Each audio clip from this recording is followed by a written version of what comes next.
Good evening everyone, good evening. Electromagnetic induction start करेंगे। ये एक बहुत ही ज्यादा इंपॉर्टेंट और बड़ा ही कंसेप्चुअल, मतलब कंसेप्ट अगर आप इसके समझ के चलते हो तो बड़ा ही कंसेप्चुअल टॉपिक है और आसान भी पड़ता है क्योंकि कंसेप्ट आसानी से फिट हो जाता है। इलेक्ट्रोमैग्नेटिक इंडक्शन शॉर्ट में EMI। सबसे पहले हमें मैग्नेटिक फ्लक्स बढ़ना पड़ेगा। जिस तरह से हमने गॉस थ्योरम में इलेक्ट्रिक फ्लक्स पढ़ा था वैसे ही यहां मैग्नेटिक फ्लक्स है बेटा। वो φE होता था, इसे φB लिखते हैं क्योंकि मैग्नेटिक फ्लक्स बड़ा कॉमन वर्ड होता है तो अक्सर φ से ही लिखते हैं। फिर पहले आपको याद है इलेक्ट्रिक फ्लक्स क्या था? Electric lines of force passing through any surface placed perpendicular. अगर वो सरफेस मैग्नेटिक फील्ड के परपेंडिकुलर रखा है तो उससे जाने वाला फ्लक्स मैग्नेटिक फ्लक्स कहलाएगा। जैसे परपेंडिकुलर सरफेस से जाने वाला इलेक्ट्रिक फील्ड जो होता था या इलेक्ट्रिक फील्ड लाइंस जो होती थी उसे हम इलेक्ट्रिक फ्लक्स कहते थे। तो मैग्नेटिक फ्लक्स की डेफिनेशन क्या होगी? Number of magnetic lines of force passing through a surface placed perpendicular to its direction. Number of magnetic lines of force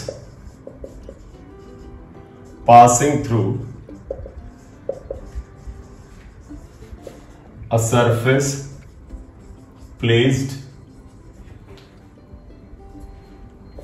perpendicular to the electric field। इसका अगर हम एक डायग्राम यहां बनाते हैं तो आप देखिएगा, अगर ये हमने सरफेस ले लिया, ये इसका सरफेस एरिया बेटा आप ऐसे बनाइए, आउटवर्ड नॉर्मल होगा। अगर इसका सरफेस एरिया आउटवर्ड नॉर्मल हुआ या आप इसके ऊपर एक छोटा सा सरफेस एरिया ले लेंगे तो थोड़ा सा हमारे आपके लिए ज्यादा बेहतर होगा। इसको हम DS ले लेते हैं। और अगर इलेक्ट्रिक लाइंस ऐसे जा रही हैं, इलेक्ट्रिक फील्ड यूनिफॉर्म ले रहा हूं, देखिएगा पैरेलल है, इक्विडिस्टेंस है, यूनिफॉर्म है। तो इस समय मैं यहां गलत लिख गया, इलेक्ट्रिक नहीं मैग्नेटिक फील्ड आएगा। मैग्नेटिक फील्ड बेटे यहां देखिएगा यूनिफॉर्म ले रहा हूं, मैग्नेटिक लाइंस पैरेलल है और इक्विडिस्टेंस है। ये जो छोटा सा सरफेस है इससे जाने वाला फ्लक्स निकालें तो इस पे एरिया वेक्टर ड्रॉ करिए और ये जो मैग्नेटिक फील्ड है इसके बीच का एंगल अगर थीटा पता हो तो magnetic flux passing through this छोटा सरफेस, इसे अगर हम d फाई लिखें that would be equal to B dot ds, जैसे electric flux E dot ds होता था। अगर आप डॉट प्रोडक्ट हटाएंगे तो ये B ds cos थीटा आ जाएगा, जहां theta is angle between These two vector quantities, इन दोनों के बीच का एंगल है यहां पर, ये करेक्ट। तो यहां पर मैग्नेटिक फील्ड यूनिफॉर्म था। अब आपके मन में ये भी आ सकता है, if magnetic field is non uniform, field is non uniform, जो कि बिल्कुल हो सकता है, तो हम इंटीग्रेशन मेथड पे जाते हैं। जब मैग्नेटिक फील्ड नॉन यूनिफॉर्म है, यहां पर मैग्नेटिक फील्ड नॉन यूनिफॉर्म ऐसे, मान लीजिए एक सरफेस ये हमने लिया, मैग्नेटिक फील्ड ऐसे जा रहा है, ये गया, ये देखो नॉन यूनिफॉर्म है, पैरेलल नहीं है लाइन। तो फिर आप बेटा क्या करते हैं, इस पूरे एरिया को छोटे छोटे सरफेस एरिया में बांटते हैं। इस केस में आप इसको छोटे छोटे सरफेस पे बांटिए। इस छोटे से सरफेस का सरफेस एरिया DS1 है, मैग्नेटिक फील्ड अगर B1 है, यहां पर एक सरफेस एरिया अगर आप ले लें, शेप जैसा भी ले लें, ये ले लिया, इसका सरफेस एरिया अगर DS2 है, मैग्नेटिक फील्ड यहां थोड़ा अलग होगा, B2 है। इसी तरह अन्य जगहों पर भी आप सरफेस एरिया लीजिएगा, ये सरफेस एरिया DS3 है, मैग्नेटिक फील्ड B3 है। तो इस तरह इसमें अगर हम लार्ज नंबर ऑफ छोटा छोटा सरफेस ले लें तो बताओ बेटा इससे जाने वाला फ्लक्स क्या होगा? B1 डॉट DS1, इससे जाने वाला B2 डॉट DS2, इससे जाने वाला B3 डॉट DS3, और आप इन सबको जोड़ दें तो ये आपको पूरे सरफेस से जाने वाला मैग्नेटिक फ्लक्स बता देता है। अगर सरफेस एरिया बड़े छोटे छोटे हो और बहुत सारे हो तो फिर इंटीग्रेट कर दीजिए। तो आप इतना लिख लो, ठीक है। चलिए, तो अगर बेटे देखिएगा ये जो लेटेस्ट केस बनाया है जिसमें मैग्नेटिक फ्लक्स लाइंस को या मैग्नेटिक फील्ड लाइंस को हमने नॉन यूनिफॉर्म लिया है, यहां पर magnetic flux passing through this entire surface अगर फाई से लिखा जाए that would be equal to B1 dot DS1 plus B2 dot DS2 plus B3 ds3, आप इन सबको जोड़ देंगे। इसको कैसे ऐसे कर सकते थे, सिग्मा, यानी you are adding, sigma means addition, किससे आप ऐड कर रहे हैं, b.ds को। थोड़ा और करेक्टली लिखना तो लिख दो bi.dsi, जहां पर i की वैल्यू आप देखिएगा 1 से लेके n तक है। हमने ये लिया है कि हमने n सरफेस जोड़े हैं, आप इसे bn.dsn लिख सकते हैं। ये तो इसको इस तरह से लिखा जाता है जो समेशन मेथड होता है। इन इंटीग्रेशन अगर इसे लिखा जाए तो नेचुरली ये आएगा फाई इक्वल टू, बेटा ये जो सिग्मा है इसकी जगह पर इंटीग्रल आ जाता है b.ds। क्वेश्चन बता देगा कि लिमिट्स क्या है, ये वहीं पे तय कर लिया जाएगा। क्लियर? तो मोटे तौर पे देखिएगा बेटा, आप ये ध्यान रखिए कि मैग्नेटिक फ्लक्स जो होता है वो flux lines passing through a given surface perpendicular to the magnetic field होता है। इसको हम डिनोट करते हैं b.ds से, that is equal to b.ds cos theta. और ये एक स्केलर क्वांटिटी है। आप देखिए डॉट प्रोडक्ट आया था, तो तुम्हें पता डॉट प्रोडक्ट में दो वेक्टर का जो प्रोडक्ट आता है वो स्केलर क्वांटिटी है। तो अगला पार्ट ये लिख रहे हैं, it is a scalar quantity. Phi या phi B is a scalar quantity, इसकी कोई डायरेक्शन नहीं होती है। या phi is a scalar quantity. अब इसका यूनिट की बात है, इसका जो पॉपुलर यूनिट है वो ये है बेटा, आप ध्यान रखिएगा। मैग्नेटिक फ्लक्स का जो बेटा आप देखिएगा, मैग्नेटिक फ्लक्स का जो पॉपुलर यूनिट है वो वेबर है, मैक्स वेबर के नाम पर है। पहला लिख लेते हैं, SI unit is weber, short में WB लिख लेंगे। इसका एक सीजीएस यूनिट है जो मैक्सवेल होता है, CGS unit that is maxwell. दोनों में रिलेशन है बेटा, 1 weber equal to 10 power 8 maxwell होता है। ये इसका यूनिट आ गया, करेक्ट सर? हाँ बेटा। सर आपने बस फ्लक्स से ही स्टार्टिंग करी होगी ना सर? एक्चुअली मेरा फोन बंद हो गया था। हाँ ये थोड़ा, हाँ बेटा एक थोड़ा सा पार्ट ड्रॉप किया है, वही b.ds जो फार्मूला होता है वही है, वो सिंपल सा है ना बेटा, जस्ट अभी शुरू किया। Okay sir.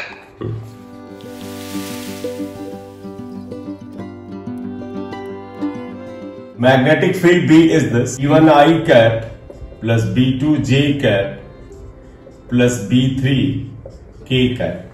Here is the magnetic field given. Third को माइनस दिया है, चलिए इसे माइनस कर लेते हैं। ये मैग्नेटिक फील्ड दिया है, find the magnetic flux through the area S। एक S एरिया वेक्टर दिया है, इफ एरिया S इज इन। अब यहां इन्होंने 3 पार्ट बना दिए, पहला XY प्लेन, दूसरा लिया है YZ प्लेन, और थर्ड जो है ZX प्लेन आ जाएगा, ZX प्लेन। वो मैं आपको जिसके ना समझ में आया वो आप हम बता देंगे, आपको दिख जाएगा, ठीक है। तो वास्तव में इसमें 3 छोटे छोटे पार्ट हैं क्वेश्चन के, तो इसे करते हैं। आप क्वेश्चन नोट कर लीजिए। इन अ स्पेस, एक स्थान पर ये मैग्नेटिक फील्ड है, B1I plus B2J cap minus B3K cap, B1I cap plus B2J cap minus B3K cap. Find the magnetic flux through the area S where area S is in. तो पहला part दिया XY plane, YZ plane and ZX plane, 3 part दिए। तो पहला part शुरू करते हैं बेटा। देखिएगा पहले एरिया वेक्टर इन्होंने दिया है XY प्लेन में। XY प्लेन यही होता है ये व्हाइट बोर्ड में। जैसे अगर मैं यहीं पे डायग्राम बनाऊं तो मैं इसे ले सकता हूं X एक्सिस, ये है Y एक्सिस, और बेटा ये Z एक्सिस है। आप में से सभी जानते हैं बेटा, अगर X एक्सिस और Y एक्सिस इसी व्हाइट बोर्ड में है तो Z एक्सिस ये आउटवर्ड होता है। तो पहले में इन्होंने कहा सरफेस एरिया XY प्लेन में है। आप ऐसे बनाना चाहे बना ले, आप कहोगे सर सरफेस एरिया ऐसे है ये बेटा, मतलब ये जो सरफेस दिया इसका एरिया S है। अब आपको याद होगा बेटा, area is a vector quantity और इसकी डायरेक्शन होती है आउटवर्ड नॉर्मल। तो बताइएगा अगर इसका एरिया जो है वो S के बराबर है और इसकी डायरेक्शन आउटवर्ड नॉर्मल होगी, तो बताओ ये नॉर्मल किस डायरेक्शन में जा रहा है? Z एक्सिस पे जा रहा है। तो इस जगह एरिया वेक्टर को मैं ऐसे डिनोट कर देता हूं डॉट से। आप सभी को याद है मैग्नेटिक फील्ड में हमने आप देखा है और आपने इस्तेमाल किया है, अगर कोई वेक्टर अंदर की तरफ होता है तो क्रॉस से डिनोट करते हैं, और अगर बाहर की तरफ होता है तो डॉट से डिनोट करते हैं। तो हम ये बना दे रहे हैं कि भैया इसका एरिया वेक्टर आउटवर्ड नॉर्मल है और एस के बराबर है। तो बताइए इस वेक्टर एरिया वेक्टर का वैल्यू क्या हो जाएगा, वेक्टर एस इक्वल टू इसका मैग्नीट्यूड एस, और बेटा बताइएगा आउटवर्ड नॉर्मल का मतलब क्या आएगा, के का है। तो देखिए बेटा एरिया वेक्टर ये आ गया, मैग्नेटिक फील्ड ये दे रखा है। अब बताइएगा देयरफॉर फ्लक्स, मैग्नेटिक फ्लक्स होता है बेटा बी डॉट डीएस, डीएस की जगह एस लिया है तो एस कर दो यहां पर। अब आप सिंपल डॉट प्रोडक्ट निकाल लीजिए बेटा। देखो बी की वैल्यू B1 आई कैप, B2 जे कैप, B3 के कैप, और डॉट एस को क्या लिखोगे बेटा, ये डॉट है यहां पर, एस इज एस के। तो मैं डॉट प्रोडक्ट में याद है बेटा इसका आई कोएफिशिएंट इसके आई कोएफिशिएंट से मल्टीप्लाई होता है, जे कोएफिशिएंट इसके जे से और के इसके के से। तो आप जरा देखिए इसमें आई कोएफिशिएंट B1 है लेकिन इसमें आई कोएफिशिएंट है ही नहीं आई, इसका तो आई 0 है। इसमें जे कोएफिशिएंट B2 है लेकिन इसमें जे है ही नहीं, इसका मतलब 0 है। इसमें के कोएफिशिएंट बेटा -B3 है, देखिए के का कोएफिशिएंट -B3 है और इसमें के का कोएफिशिएंट S है। तो तुम्हारा आंसर आ जाएगा -B3S। यही magnetic flux passing through a surface of area S place in XY plane होगा। बेटे सबने पहला पार्ट कर लिया, सेकंड में बताऊं? Yes sir. ठीक है, YZ प्लेन में देखो XY प्लेन ये है, YZ प्लेन ये है, देखो Y ये हुआ और Z ये हुआ। तो YZ प्लेन ये हुआ, अगर मैं इसको इस बुक को यहां रखूं तो देखो क्या हुआ, Y एक्सिस ये हुआ, Z एक्सिस ये हुआ। तो बताओ बेटा ये प्लेन जो है इसमें देखो ये बुक ऐसे आएगी, तो तुम ये क्या कहोगे, तुम कहोगे सर ये Y एक्सिस हुआ, ये Y एक्सिस हुआ और ये Z एक्सिस हुआ। तो बताओ बेटा अगर ये सरफेस YZ प्लेन में ऐसे रखा है, Y इज इसकी ये ऊंचाई और Z इज ये आपकी गहराई है जो भी माने, तो इसका एरिया वेक्टर देखो बेटा इधर आएगा, इट्स एरिया, इसका एरिया वेक्टर आउटवर्ड नॉर्मल होता है, ऐसे केस में इधर आएगा। और ये एक्सिस क्या है, एक्स एक्सिस। तो जैसे यहां एस के कैप आया था यहां पर क्या आएगा, एस आई कैप। बोले बेटा क्लियर? तो देखिएगा इन YZ प्लेन, जब YZ प्लेन में रखेंगे तब आप पाओगे क्या कि एरिया वेक्टर जो होगा वो बेटा एक्स एक्सिस के अलॉन्ग होगा, magnitude is S and unit vector is I cap. तो इसलिए बताइएगा magnetic flux is B dot ds या B डॉट S। B की वैल्यू आपको पता है क्वेश्चन में दे रखी है, B1i plus B2j minus B3k dot S को ऐसे लिखो एस आई कैप। फिर बेटा आप बताइएगा आई कोएफिशिएंट आई से मल्टीप्लाई होता है जे से और के से। देखो यहां आई का कोएफिशिएंट B1 है और यहां पर आई का कोएफिशिएंट अगर आप देखें तो S है, ये है। अब जरा जे देख लीजिएगा, यहां जे का कोएफिशिएंट B2 है लेकिन यहां जे का कोएफिशिएंट है ही नहीं तो 0 हो गया। के का कोएफिशिएंट यहां -B3 है, यहां के है ही नहीं तो वो भी 0 हो गया। तो इसका आंसर B1S आ गया। थर्ड इन्होंने ZX प्लेन माना है। ZX प्लेन का मतलब आप समझे बेटे क्या रहेगा, देखो X एक्सिस ये है, Y एक्सिस ये है, Z एक्सिस ये है। कोई ऐसा प्लेन जिसमें मतलब कोई ऐसा सरफेस जिसकी लंबाई X एक्सिस पे हो तो चौड़ाई Z एक्सिस पर हो। तो मतलब इसी बुक को अगर हम ऐसे रखते हैं, देखो ये इसमें देखो बेटा इसकी ये लंबाई X एक्सिस के अलॉन्ग है तो ये बेटा गहराई देखो Z एक्सिस पर है, और जब आपने इसको ऐसे रखा तो इसका एरिया वेक्टर ऊपर की तरफ जाएगा और ऊपर कौन सा एक्सिस है, Y एक्सिस। तो इस केस में एक और मोटे तौर पर ध्यान रख लो, ध्यान रखना बेटा जब XY प्लेन था तो एरिया वेक्टर XY प्लेन के नॉर्मल यानी Z एक्सिस पे था तो K कैप आया था। देखो YZ प्लेन है तो देखो इसमें एरिया वेक्टर में Y और Z एक्सिस का यूनिट वेक्टर ना आकर के जो तीसरा छूट गया है X एक्सिस उसका यूनिट वेक्टर आता है। और ZX प्लेन में तुम देखो बेटा Z मतलब हुआ K कैप, X का मतलब I कैप, इसके अलावा Y कैप आएगा। लेकिन ये कोई बहुत ही अच्छा तरीका नहीं है, क्यों, कहीं पर अगर -I कैप आ गया, -J कैप आ गया तो इसलिए डायग्राम को विधिवत समझ के ही करना चाहिए। तो यहां पर आप बताइएगा here S equal to S क्या आया बेटा, J कैप आया। Therefore magnetic flux equal to B dot S, ये था B1I B2J minus B3K dot SJ cap. और फिर वही बात है बेटा, I का कोएफिशिएंट I से, I यहां है ही नहीं तो 0 आएगा।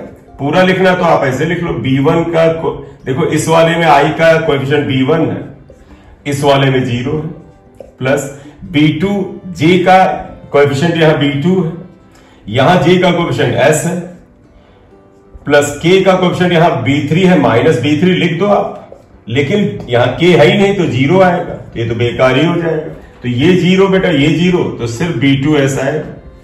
तो ये आंसर आ गया। तो इस तरह से आपके निश्चित रूप से ऐसे सवाल आपको मिल सकते हैं। क्यों? क्योंकि आपका एक कंसेप्चुअल क्लैरिटी भी देखते हैं और आसान भी होते हैं।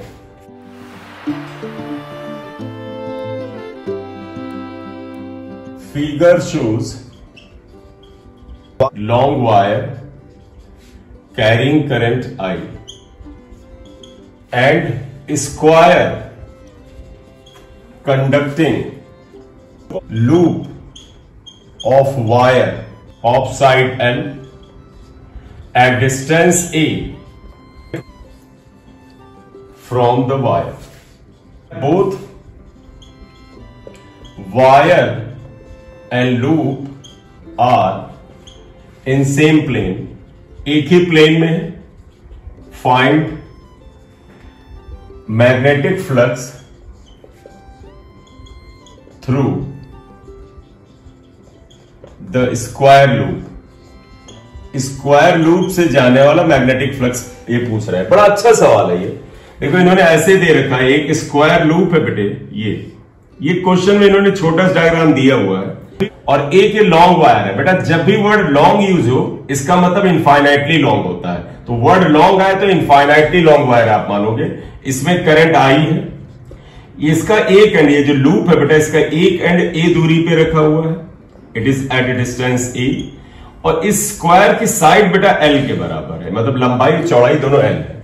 तो आप खुद देखिएगा बेटा, इस वायर में जब करंट जाएगी तो ये चारों तरफ मैग्नेटिक फील्ड पैदा करेगा, और जैसे ये वायर है इसमें करंट जाती है, चारों तरफ मैग्नेटिक फील्ड पैदा करता है। जो मैग्नेटिक फील्ड यहां से निकलेगा वो यहां से भी गुजरेगा, यहां से भी जब गुजरेगा तो तुम्हें पता है किसी भी अगर सरफेस एरिया से मैग्नेटिक फील्ड लाइंस गुजरती हैं तो उससे एक मैग्नेटिक फ्लक्स पैदा होता है, वो बताना है। लेकिन प्रॉब्लम बताएं क्या है बेटा, देखो आप इस स्क्वायर लूप को अगर आप देखिए एक बार बेटा, स्क्वायर लूप का जो शुरुआती हिस्सा है वायर से नजदीक है, बाद वाला हिस्सा दूर जा रहा है, और तुम्हें पता है किसी करंट कैरिंग वायर का मैग्नेटिक फील्ड दूरी के साथ बदलता है। तो इसका मैग्नेटिक फील्ड यहां पे थोड़ा ज्यादा है, देखो यहां पे ज्यादा है, यहां थोड़ा कम, यहां थोड़ा और कम, यहां और कम, यहां और कम, यहां और कम। तो इसका तो ये केस जो आ गया ये नॉन यूनिफॉर्म मैग्नेटिक फील्ड का आ गया, इसलिए इंटीग्रेशन मेथड पे जाना पड़ेगा। करेक्ट? तो इसके लिए तरीका ये होता है कि आप इस पूरे वायर को छोटे छोटे एरिया में बांटिए। आप ऐसा एक छोटा सा एरिया यहां लीजिए, इसकी थिकनेस dx ले लीजिए अगर, तो तुम्हें याद है तो इसकी दूरी इस वायर से x लेना पड़ेगा। तो क्योंकि बेटा इस वायर का मैग्नेटिक फील्ड इसके पास जैसे बेटा देखो इस वायर का मैग्नेटिक फील्ड जैसे जैसे इससे दूर जाएंगे वो कमजोर होता जाएगा, वीक होता जाएगा, इसलिए वेरिएबल मैग्नेटिक फील्ड की वजह से हमें इंटीग्रेशन मेथड लेना पड़ेगा। इसलिए हमने क्या किया, इस स्क्वायर लूप को छोटी छोटी ऐसे स्ट्रिप में बांट लिया, एक स्ट्रिप थिकनेस dx की x दूरी पर हमने ले लिया। अब आप बताओ बेटा इस स्ट्रिप का एरिया क्या होगा। ऑब्वियस बात, इसका एरिया अगर आप ds लिखो तो क्या आएगा, देखो इस स्ट्रिप की लंबाई जो है L के बराबर, चौड़ाई dx के बराबर, तो इस स्ट्रिप का एरिया आया L dx। वेक्टर से करेंगे बाकायदा, मतलब अगर आपको लिखना बताओ इसका एरिया वेक्टर आउटवर्ड नॉर्मल आएगा, तो एरिया बेटा ये L dx तुम्हें पता चल चुका है। अब बताएं क्या करो, तुम ये पता करो कि जहां पर ये छोटा सा एरिया वेक्टर है इस जगह पर इसका मैग्नेटिक फील्ड कितना है। तो बताइएगा मैग्नेटिक फील्ड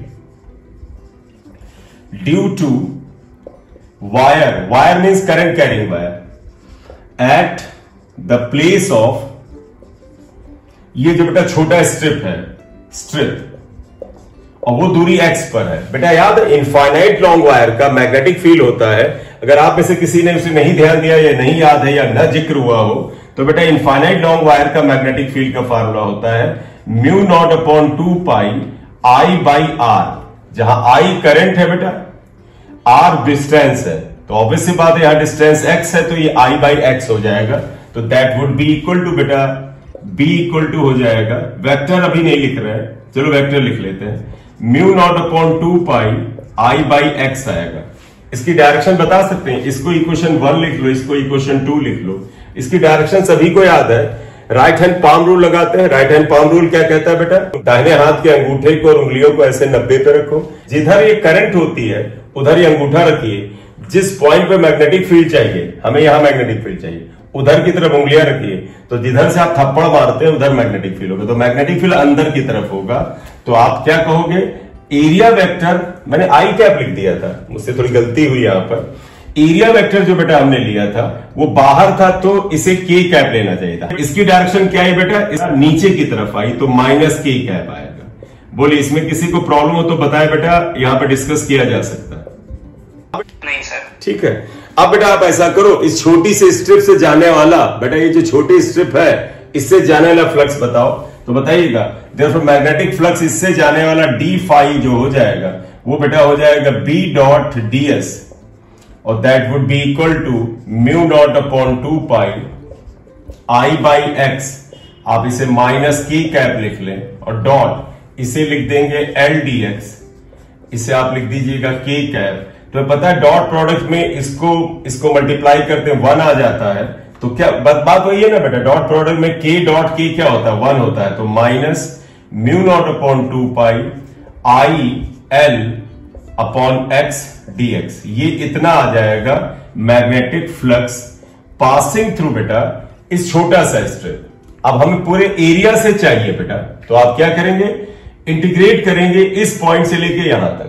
क्यों बेटा, क्योंकि इस पूरे एरिया को कंसीडर करने के लिए आप ऐसे स्ट्रिप यहां से शुरू करेंगे और यहां पे खत्म करेंगे। तो लिमिट बेटा यहां से शुरू होगी यानी ए से शुरू होगी और यहां खत्म होगी यानी ए प्लस, और ये बेटा दूरी आपको याद करो कितने के बराबर, एल के बराबर, तो ए से ए प्लस एल तक जाएगी।